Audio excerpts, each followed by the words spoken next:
Welcome to day 14 of our graphics and multimedia course. Today we begin our first creative mini project, designing a poster or flyer. This is where we apply everything we have learned in week 2, from layout and color to typography and storytelling. Let's get started. In this project, our goal is to apply core design principles in a practical way. We aim to create a visually compelling poster or flyer that communicates a clear message. By the end, we should be able to prepare a polished, print ready or digital ready design. Today, we choose whether to create a poster or a flyer. We decide the size, orientation, and whether the final design is meant for print or digital use. Based on that, we select the proper color mode. We may use any design tool, Photoshop, Illustrator, Figma, Canva, or GIMP. Our first step is understanding the message and the audience. What do we want people to know, and who are we speaking to? The tone, whether energetic, formal, or minimal, should match the purpose. Common themes include events, promotions, awareness campaigns, or workshop announcements.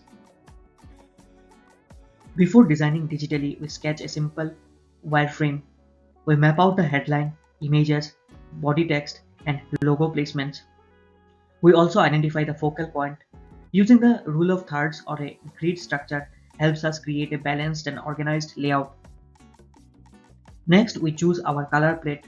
We typically select 2 to 3 main colors and base them on harmony rules and such as complementary, analogous, or triadic.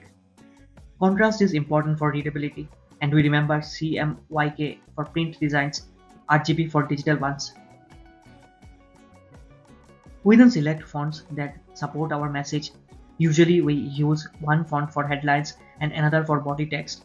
Typography hierarchy helps guide the viewer's eyes.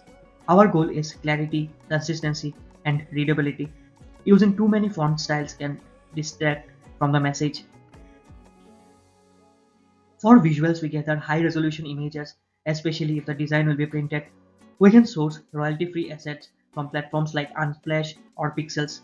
Once selected, we perform basic edits such as cropping, retouching, and balancing colors to match the final look.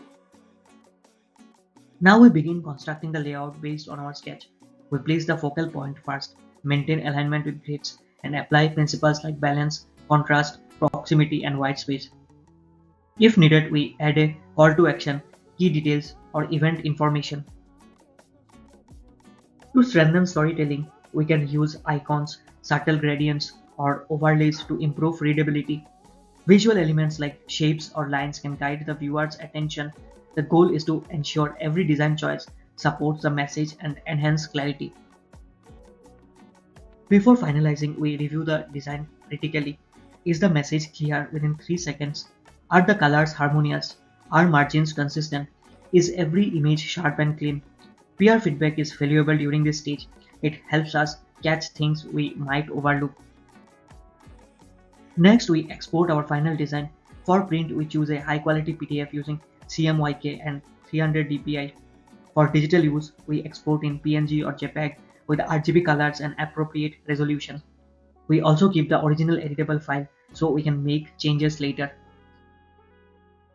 For submission, we prepare 3 items: the final poster or flyer, the project source file, and a short design rationale. This explanation includes our color choices, typography decisions, and the story behind the design. Our work will be evaluated across 5 areas: layout and hierarchy, color theory usage, typography and readability, overall creativity, and technical quality. Together, this reflect how effectively we applied our design knowledge.